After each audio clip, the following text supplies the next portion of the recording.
Bem-vindos todos e todas, vocês são muito bem-vindos do fundo do nosso coração.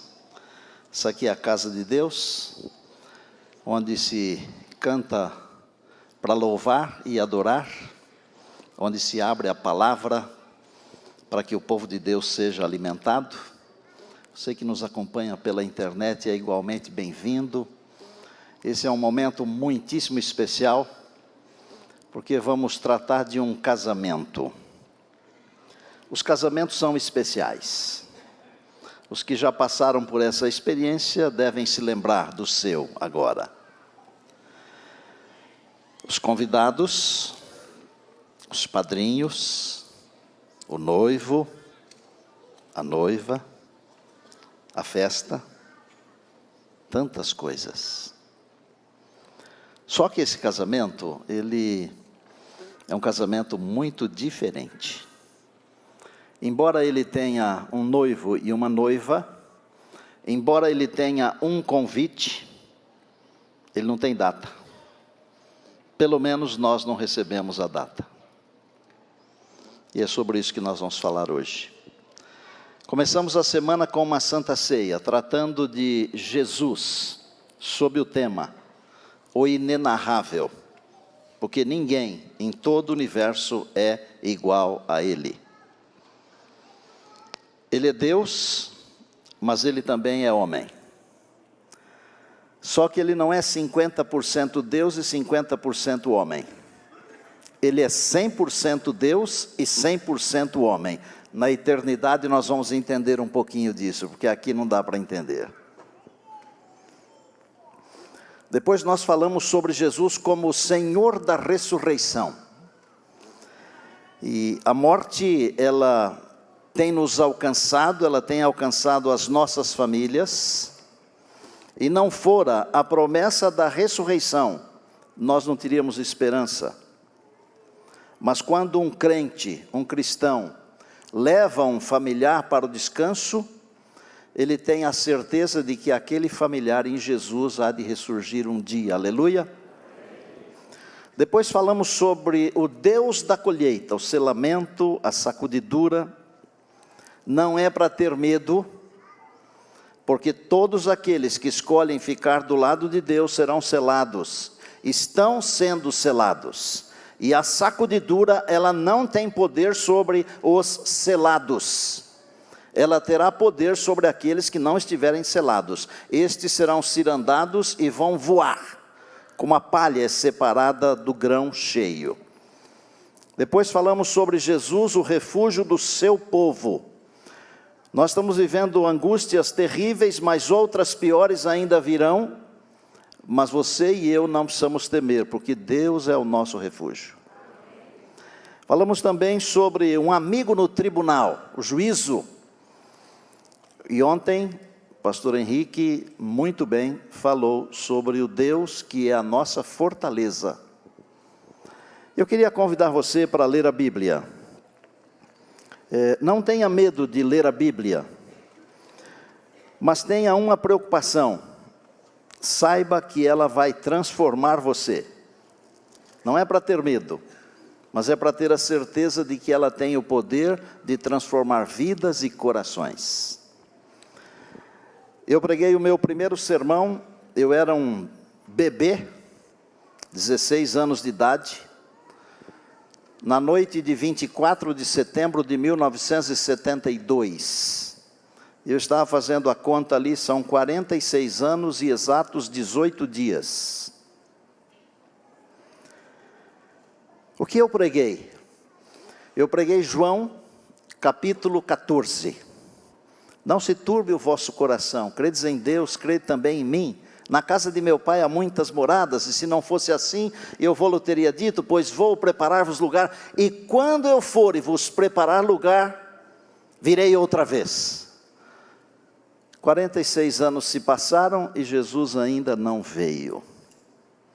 Eu já tive muitas alegrias na vida, e eu já tive algumas perdas irreparáveis, e Jesus ainda não veio, mas Ele virá, e não tardará, aleluia.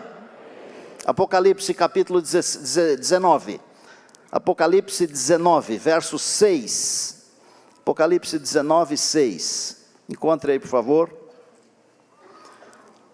Escute a voz de Deus falando, porque a palavra é a voz de Deus, não é dos homens.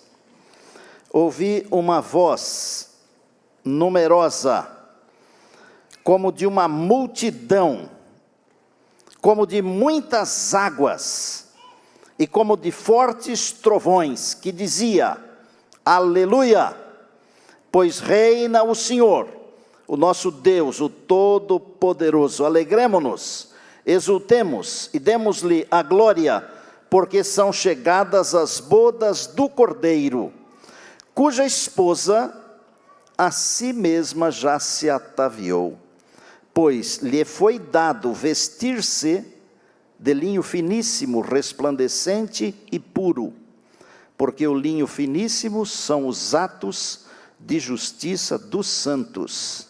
E eu diria, em Jesus.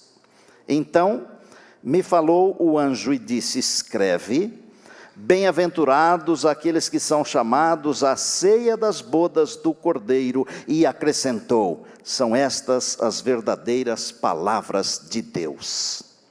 Quem é que está falando aqui? É o Senhor. É o Senhor.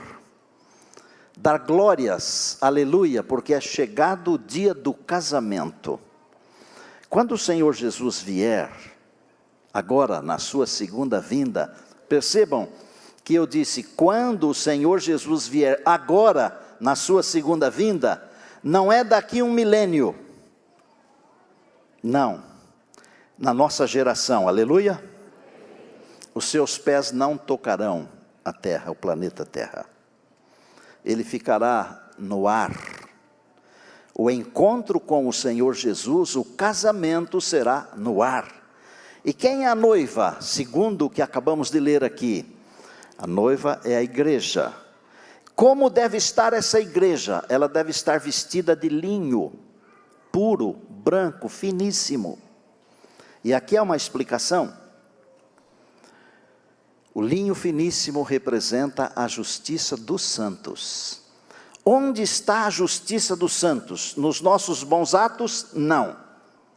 Onde está a justiça dos santos? Na nossa boa vontade? Não.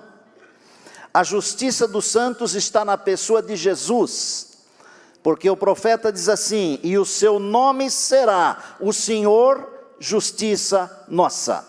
Como é a minha justiça, a sua, nossa justiça? É um trapo imundo. Mas a justiça de Jesus é perfeita, é plena, é completa. Quando nós nos vestimos de Jesus, nós estamos nos vestindo de linho finíssimo, porque a justiça dos santos, ela é realizada em Jesus. E eu não quero ser rude, e se tivesse que falar uma coisa grosseira, eu misturaria com um pote de mel desse tamanho, mas eu diria o seguinte: para aqueles que não estão interessados em viver com Jesus aqui, seria melhor não pensar em viver com Jesus lá, porque a eternidade seria um suplício, seria uma tragédia para aqueles que não querem viver com Jesus aqui. Em João, no capítulo 15, Evangelho de João, capítulo 15, o Senhor Jesus disse assim: eu sou a videira, vocês são os ramos. Quem permanece em mim e eu nele, esse dá muito fruto. O ramo produz fruto quando ele está ligado à videira. Se ele não estiver ligado à videira, ele é queimado, produz alguma coisa, fogo, fumaça, mas não produz frutos. Nós temos que estar ligados a Jesus, e se nós queremos nos encontrar com Ele, em breve, nas nuvens dos céus, nós devemos viver com Ele agora. Caso contrário, Ele nos dirá: eu não vos conheço. Jesus está voltando. Nós não temos feito muito empenho sobre esse assunto. Nós temos deixado esse assunto um pouquinho de lado. Os pregadores têm deixado esse assunto de lado. Nós, pastores, temos deixado esse assunto de lado. Nós estamos batalhando em torno de um monte de temas, e nós nos esquecemos que o tempo está correndo velozmente, e muito em breve Jesus voltará. É tempo de nós pensarmos, pregarmos, orarmos e vivermos a volta de Jesus. Esse é o tempo de viver, orar, pregar, tudo sobre a volta de Jesus. Nós gastamos tempo falando de tanta coisa, e eu não vou enumerar aqui essas tantas coisas, isso é um assunto seu. Você sabe do que eu estou falando, porque o Espírito de Deus está trabalhando em você. Não é tempo de nós gastarmos o nosso tempo em tantas coisas. Temos que investir o nosso tempo em pensar na eternidade, em pensar na volta de Jesus, porque no dia marcado o Senhor virá, queiramos nós ou não. Quando Ele virá, ninguém sabe. O dia, ninguém sabe. Uma mulher soube o dia, por um instante, mas esqueceu. Há um livro chamado Primeiros Escritos. Nesse livro, Primeiros Escritos, estão visões, incluindo a primeira visão que Ellen Goldwhite teve. E numa visão, quando o povo estava indo para a eternidade, ela ouviu na sua visão o dia e a hora da volta de Jesus. Mas Deus não permitiu que ela escrevesse sobre isso e se lembrasse sobre isso. Pelo contrário, num outro livro seu, um livro chamado Mensagens Escolhidas, ela escreveu o seguinte: não tenho o mais leve conhecimento quanto ao tempo anunciado pela voz de Deus. Ouvi a hora proclamada, mas não tinha lembrança alguma daquela hora depois que saí da visão. Ninguém sabe, mas uma coisa nós podemos saber: será nos nossos dias. E se não for nos nossos dias, não vai passar da sua geração, não vai passar da minha geração, porque se Ele não vier enquanto eu estiver vivo, e eu tiver que descansar, o período que eu ficar na sepultura, pode ser de 1 ano, pode ser de 1000 anos, quando Jesus voltar é como se aquele período fosse apenas 1 segundo, nada mais. O dia da volta de Jesus não está mais distante do que o dia que você parar de respirar, não está. Agora, eu não quero pensar em me preparar para a volta de Jesus pensando no dia da minha morte. Eu quero pensar em me preparar para a volta de Jesus agora, é hoje. A Bíblia nunca diz para amanhã, para depois, para o ano que vem, para o outro milênio, não. A Bíblia diz assim: hoje, se ouvirdes a sua voz, hoje, é hoje. E se Jesus viesse hoje, como nos encontraria? Gente, isso aqui não é loteria, não é política, que a cada 4 anos volta, não é futebol, que todo ano tem uma final, ou não sei quantas finais, não, isso aqui é a nossa existência eterna. O que está em jogo aqui não é um título, o que está em jogo aqui é a vida que nunca acaba, mas esse é um assunto para amanhã, vida que nunca acaba, no novo céu e na nova terra. Embora não possamos saber o dia nem a hora, a palavra de Deus, ela está cheia de ideias que nos mostram mais ou menos o tempo. Por exemplo, Mateus 24, 33, o Senhor falou assim: quando virdes todas essas coisas, sabei que Ele está próximo às portas. Você já viu o mundo tão ruim quanto nós estamos vendo nos nossos dias? Já viu? Às vezes a gente tem o hábito de falar assim: no tempo que eu era criança que era bom. Não, não é isso não. Nós sempre tivemos os nossos problemas. O que acontece é que os problemas se avolumaram à medida que a população também se avolumou. À medida que o pecado prosperou, porque a índole do ser humano é má completamente e vai crescendo. E eu não sei se é matematicamente ou se é geometricamente ou que explosão que é. Cada dia que passa o ser humano está pior. Onde nós vamos parar? Outro pensamento da palavra do Senhor. 21, 28 de Lucas. Quando essas coisas começarem a acontecer, exultai, levantai a vossa cabeça, porque a vossa redenção se aproxima. O último desse segmento. 1 Tessalonicenses 5,3. Pois, quando disserem a paz e segurança, então lhes sobrevirá repentina destruição, como as dores de parto àquela que está grávida, e de modo nenhum escaparão. O apóstolo Paulo, ele faz aqui uma comparação a uma senhora que está esperando um bebê.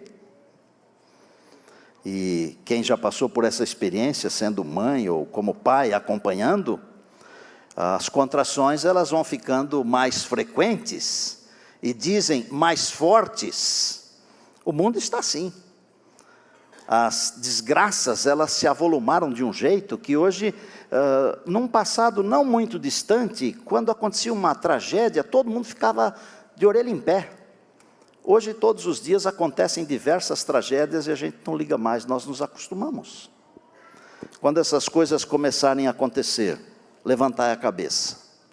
Pastor, mas Deus não está esperando? Não, Deus não está esperando. A ideia de Deus é que Deus é exato, é no tempo certo. Os desígnios de Deus, eles não adiantam nem atrasam. Os desígnios de Deus acontecem no tempo exato. Deus falou assim, 120 anos, dilúvio. Deus disse assim, tantos anos de cativeiro, o povo voltou. A palavra diz, na plenitude do tempo Jesus virá, veio. Tudo que a Bíblia diz, acontece. Deus tem um dia marcado para a volta de Jesus. Um dia desse estava conversando com um colega, e não é por causa da idade, porque ele é jovem, mas ele me disse que anotou o casamento na agenda. Ele ia fazer o casamento. Só que ele marcou no dia seguinte. E quando chegou a hora do casamento, ele não foi fazer, porque estava marcado para o dia seguinte. E eu fiquei pensando comigo, né?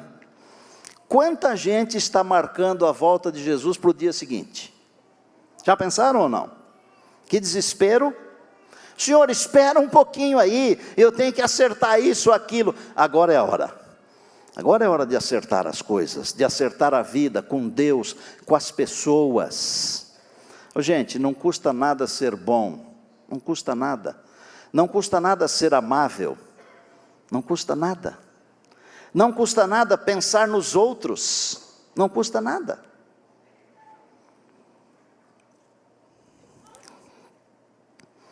Os dias de Noé são os nossos dias.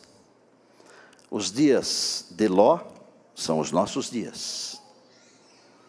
O que mais que tem que acontecer para mexer com o seu coração, com a sua mente, com a sua vida? Deus disse que as coisas que foram reveladas, elas são nossas. As que não foram reveladas, elas são de Deus. Deuteronômio 29, 29. O que Deus revelou? Bom, Ele não revelou o dia e a hora, mas Ele revelou o tempo. Isso é nós temos obrigação de saber essas coisas. O que Satanás faz? Raciocina aqui comigo. Ele nos envolve em tantas preocupações, e não é verdade o que eu estou dizendo? A gente vive debaixo de preocupação hoje. Vai dormir preocupado com um negócio e acorda preocupado com 2, ou 4, ou 8, ou 16, ou 32, sei lá.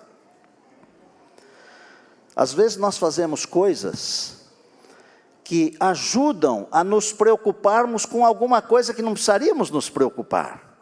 Satanás está trabalhando de um jeito que vocês não percebem, mas ele quer roubar o nosso tempo, para não sobrar tempo para buscarmos a Deus. E quem não busca Deus não conhece o tempo. Quem não fica perto de Deus não tem consciência do tempo que nós estamos vivendo. Nós estamos vivendo os últimos dias da história desse mundo aqui. Jesus está por aparecer. A qualquer hora Ele vai aparecer. Não é tempo de nós ficarmos nos agarrando às coisas desse mundo aqui. Nós temos que nos agarrar às coisas da eternidade, às coisas de cima. No tempo determinado, o Senhor Jesus virá para reunir os seus escolhidos. Eu queria encontrar uma razão, porque aparentemente, do ponto de vista do ser humano, porque aparentemente Jesus ainda não veio.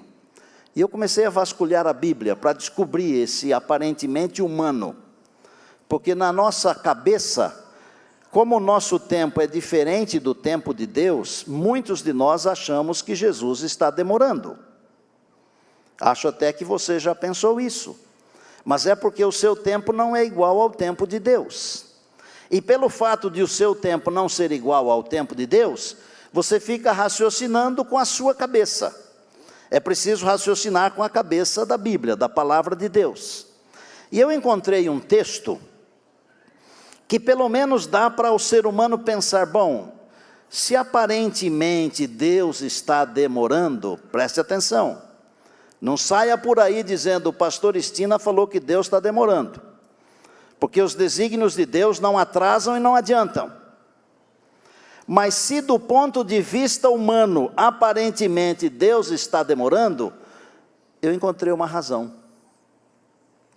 2 Pedro 3:9 diz assim, não retarda o Senhor a sua promessa, como alguns a julgam demorada. Pelo contrário, olha o que diz o apóstolo, Ele é longânimo para convosco, não querendo que nenhum pereça, senão que todos cheguem ao arrependimento.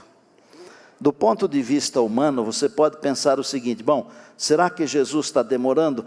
Se ele está demorando é porque ele está esperando alguém. Mas isso é do lado humano, do lado de Deus não. Porque do lado de Deus ele tem a hora certa. E no relógio de Deus, das profecias de Deus, as coisas de Deus não adiantam e não atrasam. Mas se Deus está esperando alguns, é por causa da misericórdia, por causa da longanimidade, é porque Deus não quer que algumas pessoas se percam. Deus quer que estas pessoas venham ao arrependimento. Vou falar uma coisa para vocês aqui. Deus tem pessoas muito sinceras nesse mundo aqui, sabia? E não pense você que todas as pessoas sinceras do mundo estão aqui dentro da igreja agora, ou estão nos acompanhando pela internet. Não. Deus tem em outros lugares pessoas sinceras aos milhares. Porque algumas pessoas são sinceras, mas elas não conhecem as coisas que Deus explicou na palavra. Elas são sinceras de acordo com aquilo que Deus colocou no coração delas. Mas estas pessoas sinceras, quando elas encontram as orientações de Deus, segundo a palavra, estas pessoas sinceras aceitam as orientações de Deus. Então, se para você Deus está demorando, é porque Ele é longânimo.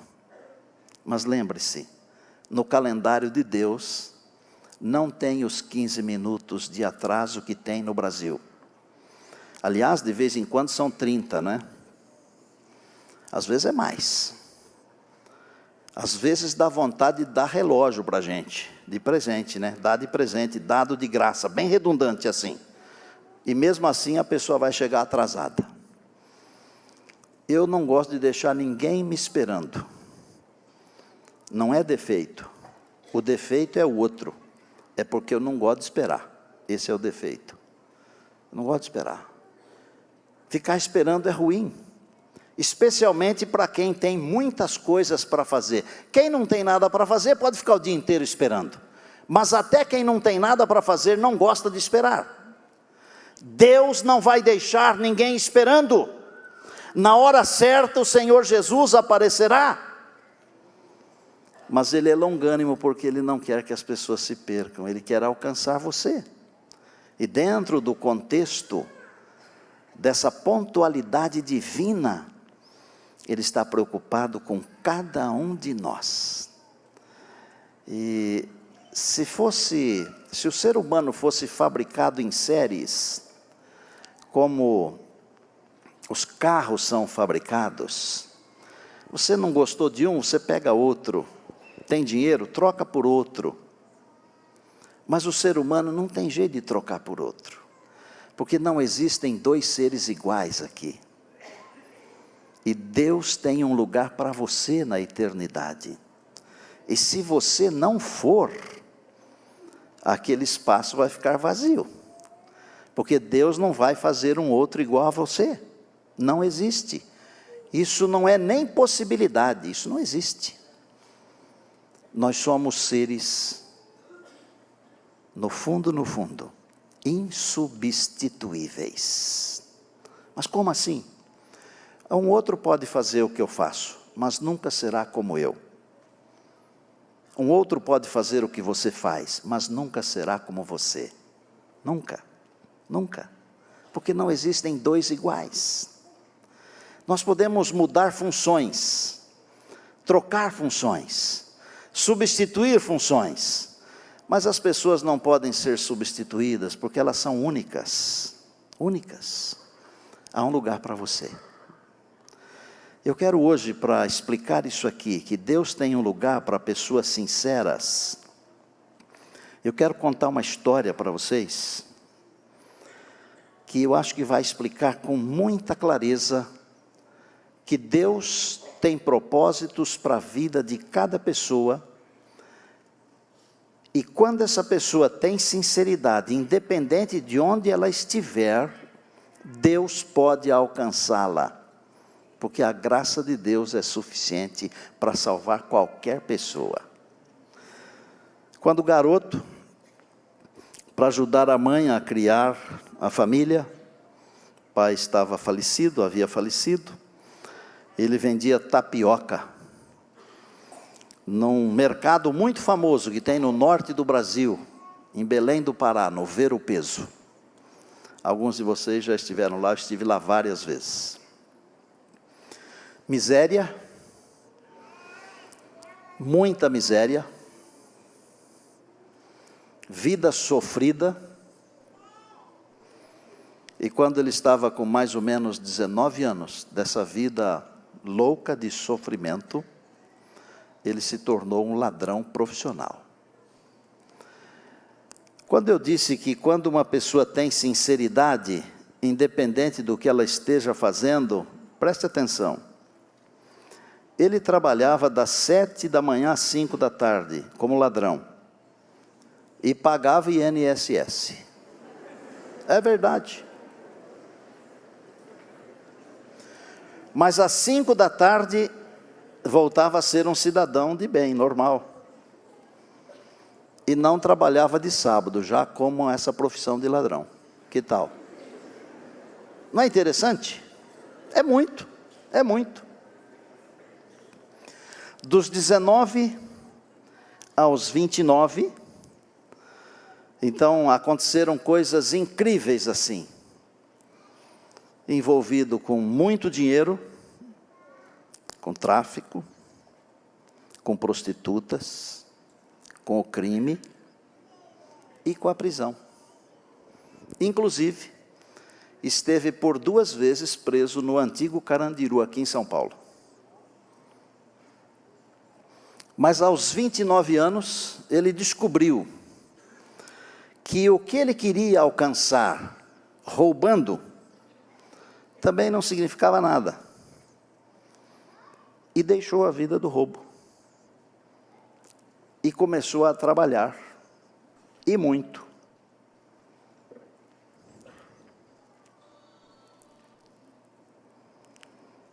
E esse indivíduo, que era miserável, que era ladrão, que era bandido, que era tudo de ruim, ele se tornou uma pessoa de bem. Mas ele nunca deixou de dizer da sua história e do seu passado. Por exemplo, se ele era apresentado a alguém, um gerente de banco, por exemplo, e dizia, esse aqui é fulano de tal, e ele dizia assim, eu sou fulano de tal, ex-ladrão. Ele queria que as pessoas soubessem, pela sua própria boca, que ele tinha sido um ladrão. Porque quando um ladrão é transformado, tem peso, muito peso, muito peso. Eu vou encurtar a história porque ela é longa, e eu vou dizer que esse indivíduo que nasceu na pobreza e na miséria, que esteve preso, esteve envolvido com diversos tipos de crimes, é um indivíduo muito bem sucedido, um indivíduo que tem aqui no Brasil 2 empresas enormes de táxi, tem mais de 200 táxis, tem uns 13 imóveis nos Estados Unidos, não vou falar o resto, só isso aí para vocês terem uma noção. Um dia, um indivíduo o convidou para dar uma palestra.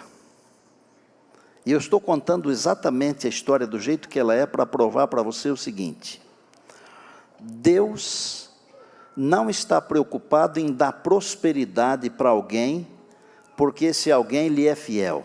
Nós não pregamos prosperidade aqui. Deus dá prosperidade para nós usarmos para o bem, independente se nós estamos com Ele ou se nós não estamos, porque a história revela isso. Rico, importante, sem ter tido estudo nenhum, 2 indivíduos adventistas cruzaram a vida desse camarada, porque Deus é longânimo, não querendo que ninguém pereça. Ele não retarda a sua promessa, Ele é longânimo. Um deles disse: eu vou convidar para a igreja, mas não vai dar certo, porque tem filosofia que não combina com a igreja. Mas esse alguém trabalhava com os meninos infratores. Disse: bom, eu posso levá-lo para dar uma palestra para esses meninos infratores. E toda a história começou aí. Eu quero apresentar para vocês o meu amigo Sila da Conceição. Onde é que está o Sila? Está aqui? Sila, vem aqui. Dá um microfone aqui azul.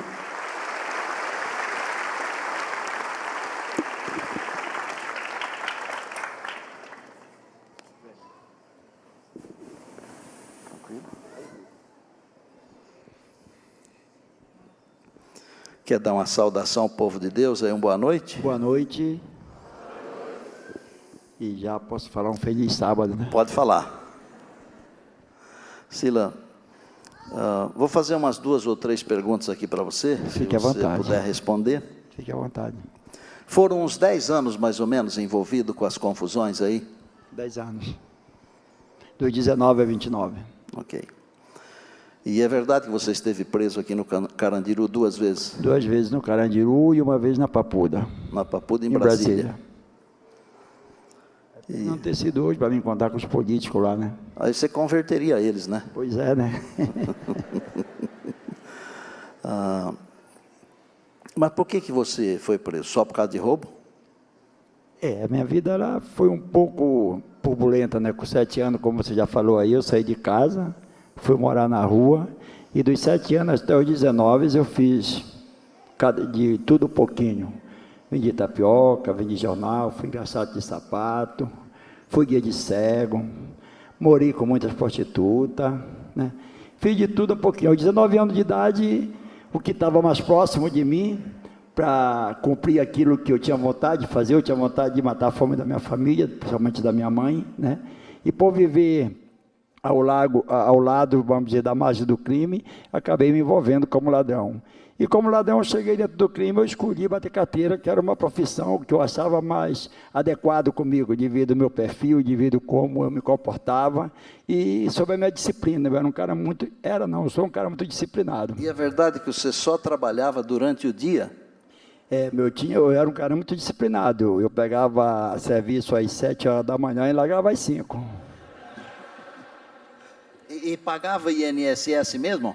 Não só o INSS, com todas as minhas responsabilidades, né? O INSS eu pagava religiosamente em dia, para não falhar, porque um dia eu queria ser aposentado. E há 2 anos atrás eu fui aposentado.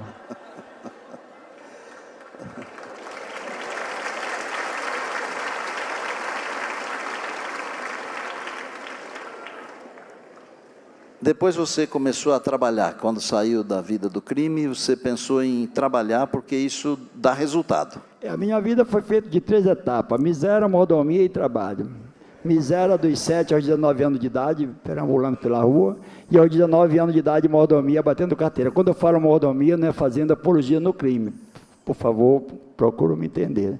Resolveu algumas situações minhas, que eu tinha vontade de fazer 2 coisas na vida. Uma era de matar a fome da minha família, e a outra era de andar bonita, assim como você anda, né? Então, eu acabei o seguinte, direção para esse lado.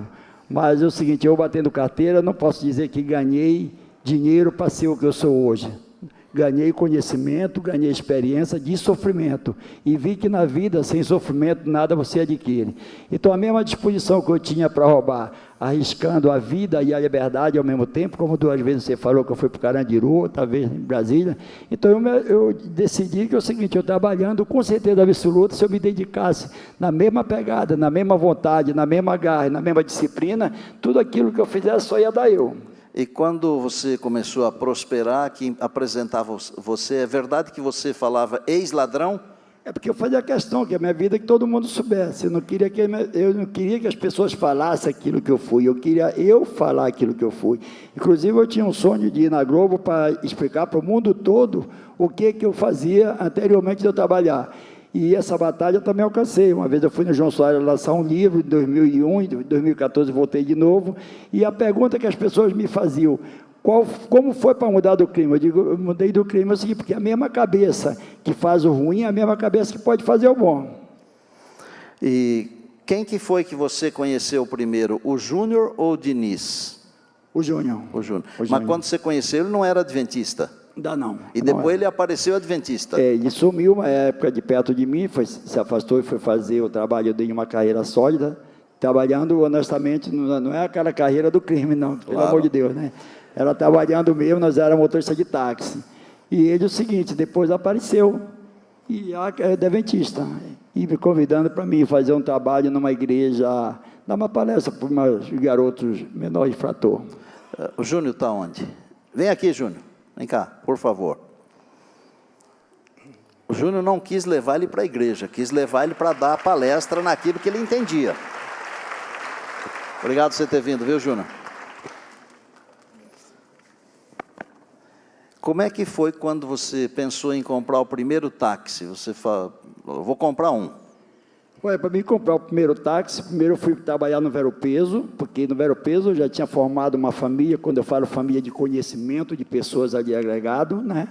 E quando eu parei do crime, eu voltei para o Vero Peso e fui vender peixe. Lá eu trabalhei 1 ano e 34 dias, juntei um trocadinho seguinte no Bradesco, na época de 53 cruzeiros. Com 50 cruzeiros eu comprei um consórcio de um Fusca já sorteado, e com os 3 cruzeiros que sobrou, eu comprei uma placa de táxi. E aí, plaquei e fui trabalhar, sem carteira de motorista, analfabeto, né? E comecei, né? Viu, Raimundo, você viu que a sua história de ontem tem mais gente que também sem carteira, viu? Mas depois você resolveu comprar mais um, e mais um, e mais um. Você chegou a ter quantos táxis? Eu tinha um sonho que eu tinha que ter um táxi. Quando eu tive um, eu disse que eu tinha que ter 10. Quando eu tive 10, eu disse que eu tinha que ter 100. Entendendo? E eu acho que é o seguinte, que no meu braço está escrito aqui, querer é poder. Quando você quer, você tem que submeter o sacrifício e a luta da vida e tem que conseguir. E você chegou a quantos, assim, mais ou menos? Hoje eu tenho um pouco mais de 200. Mas você chegou a uns 600, né, segundo... Eu tive um número um pouco maior, mas você sabe que não adianta você ter muita coisa que não tem alcance de administração, porque o importante não é você ter, é você manter. Agora, tinha um camarada também que não queria que você fosse para a igreja, né? Ele está bem por aí sentado. Ô, Diniz, vem aqui, vem explicar esse negócio aí. Dá mais um microfone para mim aí, por favor.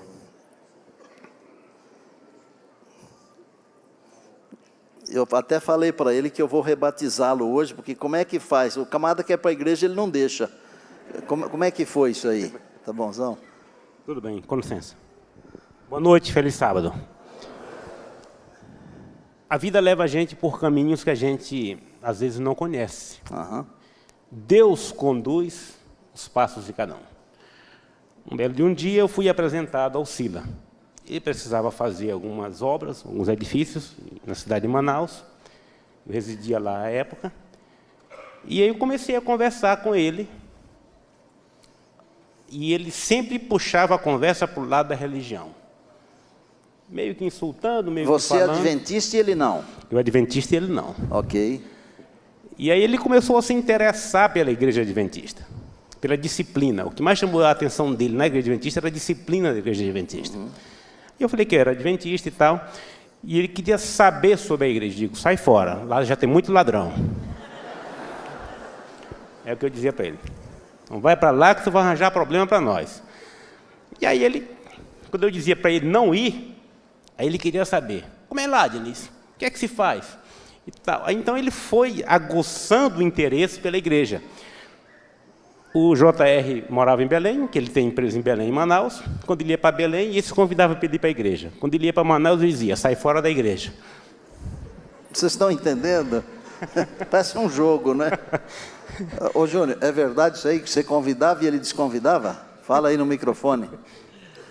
Boa noite a todos. Na verdade, eu trabalhei com Sila e depois me afastei para fazer a carreira solo. E, na verdade, não é bem que eu convidava. Quando eu conheci a mensagem, o meu sonho era convidá-lo. Mas pela mente secular, por tudo que ele era, por tudo que ele já viveu, eu achava impossível ele aceitar um convite de ir até uma igreja.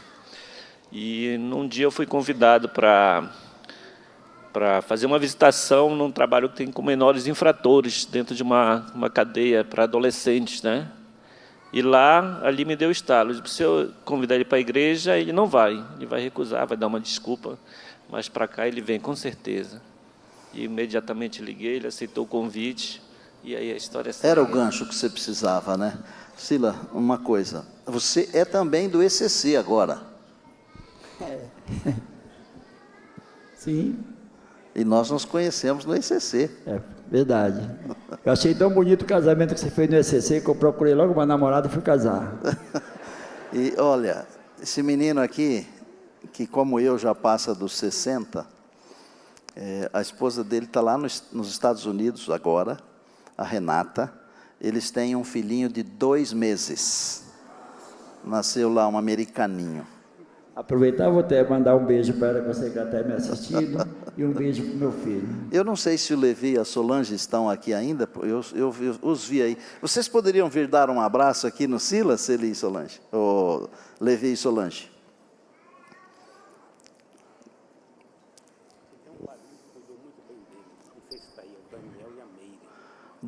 Ele está dizendo que os padrinhos foram o Daniel e a Meire, mas não sei se o Daniel e a Meire estão aqui.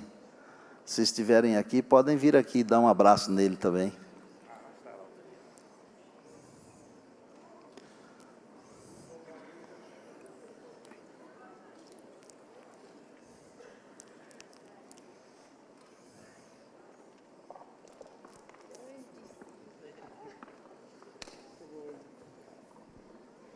Mais que ver, mais forte, lindo, cara, lindo.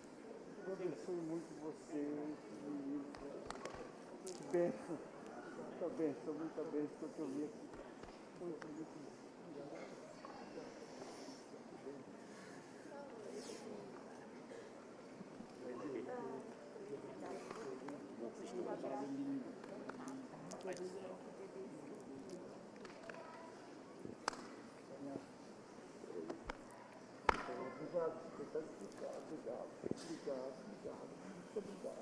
Obrigado, gente. Faz parte. Que bom, cara. Fico muito feliz por você. Fiquem aqui todos.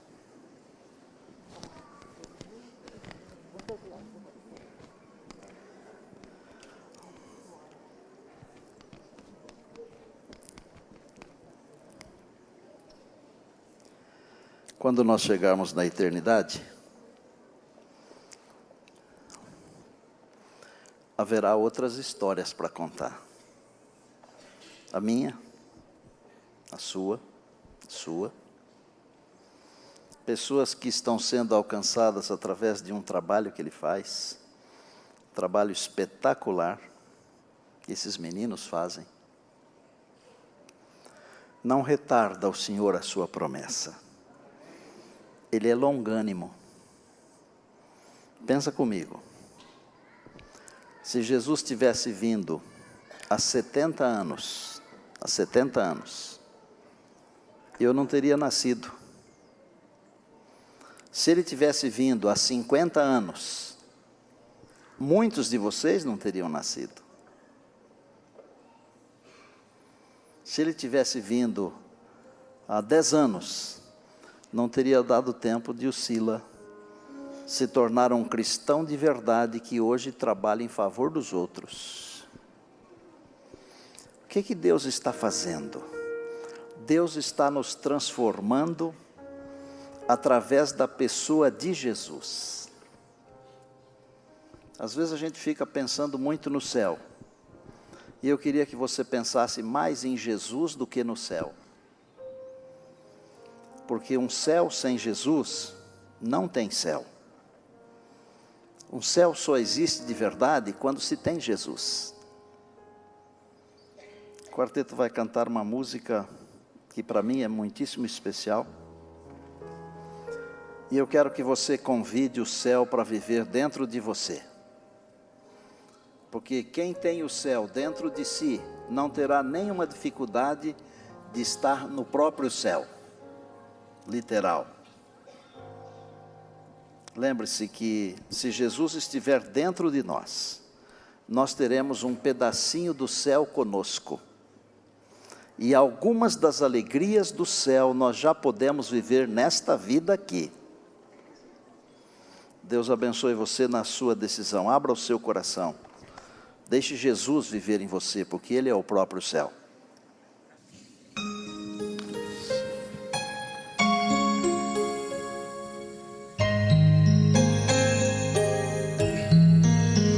Eu já ouvi falar de uma terra sem igual, aonde tudo é paz e não há lugar mal. Almejo esse lar tão puro e sem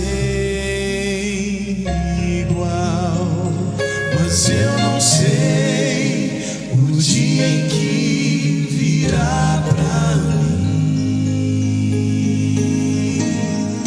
Enquanto estou aqui, começo a pensar que desse bom lugar já posso desfrutar.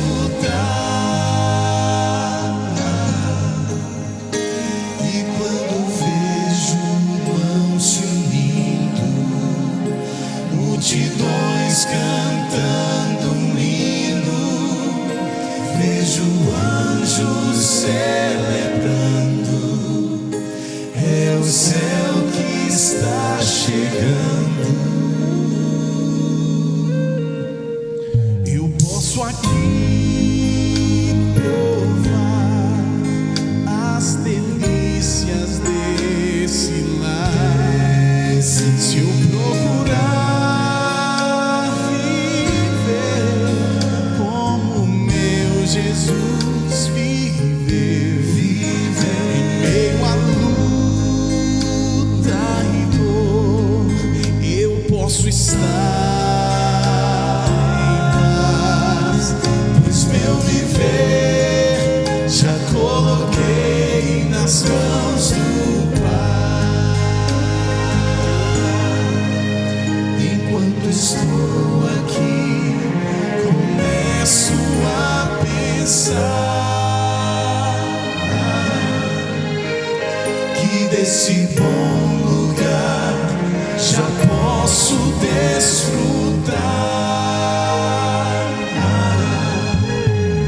E quando vejo não se unindo, multidões cantando um hino, vejo anjos celebrando, é o céu que está chegando.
A história do Silas já saiu em 2 livros. Um brasileiro diferente e esse que eu tenho aqui comigo. Danem-se os normais. É uma história impressionante, gente. Ele vai deixar comigo 4 exemplares. E acho que não vamos sortear, mas se tiver alguém que precisa muito, me procure amanhã, não hoje. E nós vamos descobrir quem é que vai ler esses livros, esses 4 livros aí. Tá bom assim, Sila? Porque às vezes a gente sorteia e acaba caindo na mão de alguém que não precisa tanto, né? Queria falar 2 coisas sobre a volta de Jesus. Primeira,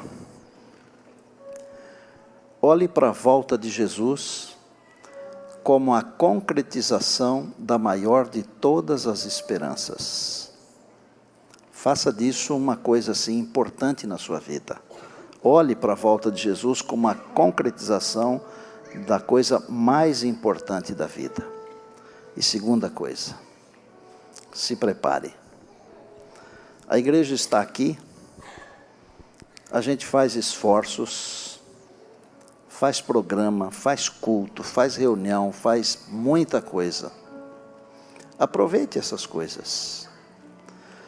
O pastor Robson e o pastor Henrique tiveram a ideia de a gente transformar a semana em DVDs. Então, não serão vendidos os DVDs, tá certo? Mas também não serão de graça. Mas como que é isso? É simples. Se custar R$2 o DVD, você paga R$2 e leva o DVD. É o custo, ok? Que acho que vai ser legal ter esses testemunhos, essas palavras, essas músicas na sua casa, para enriquecimento seu e de alguém, tá certo? Mas isso a gente fala amanhã com calma. As 2 coisas são, primeiro, faça da volta de Jesus a esperança mais importante da sua vida. E segundo, prepare-se para se encontrar com Jesus. Eis que venho sem demora. Ele vem. Querido Deus, obrigado pela música, pela oração, pela palavra, pelo testemunho. Obrigado por todo esse povo maravilhoso que está aqui. E um outro grupo enorme que a gente nem sabe de quanto é, que acompanha pela internet. Obrigado pela salvação. Senhor, nós estamos olhando as profecias. Nós estamos percebendo que Jesus vem vindo. Um dia desses, os céus se abrirão. E Jesus aparecerá. E a igreja pura vai subir e se encontrar com Ele. E nós queremos fazer parte dessa igreja pura. Quero fazer um pedido ao Senhor agora como ministro, como teu servo. Que o Senhor nos lave outra vez no sangue do Cordeiro. Que o Senhor nos cubra outra vez com a justiça do Senhor Jesus. Nós queremos estar de pé. Sustenta-nos com a tua graça, com a tua bênção. Leva-nos em paz. Louvado seja o nome de Deus. E agora, abençoa o teu povo. Amém.